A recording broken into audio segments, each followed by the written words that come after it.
So all the gutters on the house have a PVC pipe that is up to this last elbow that is plumbed and sealed and run underground. That's the bleed out, which I'll pop the cap in a second. And that's just a spigot to drain from the tanks outside. This is the little pump shed.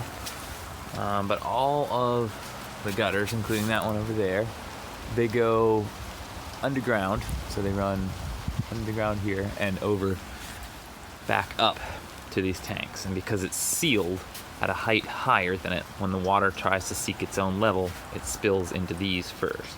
And overnight we finally completed filling them up again. They were almost full for the last week, about halfway. About 2,000 gallons or just shy of. Completely full, it's 2,500 gallons.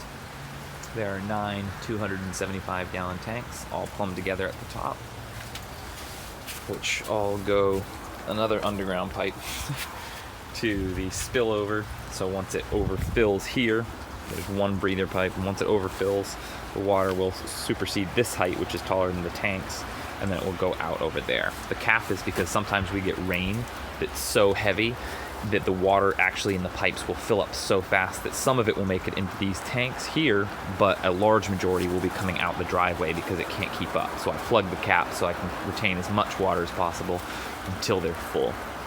This is another fill spout if I ever have to fill it artificially with like hose water or whatever that I need to let distill. This one is isolated where it first spills into, and this one floods back into the pond, another underground pipe that slowly trickles water into the pond, so there's always fresh water. These ones are all plumbed together as one unit at the bottom, which go slow trickle to feed the pond one because it uses water fastest, and then this side, which goes underground to the pump, which is just a traditional, it's a shed full of stuff right now too because it's winter. It's just a regular irrigation pump, which I use to irrigate the garden.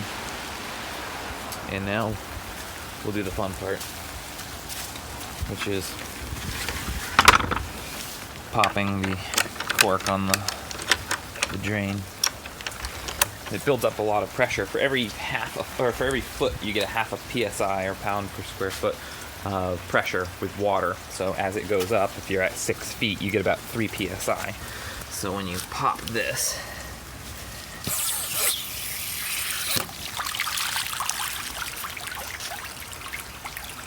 and that's just the water that's above the house. That's not draining from the tanks. That's just what's in the gutter pressurizing system. And then it fizzles out, and then every bit of water that's coming off of all of the roofs all over the house comes out here. So this one is completely plumbed into it, the other side, the back side, and they all go underground to this tank system. And that's about it.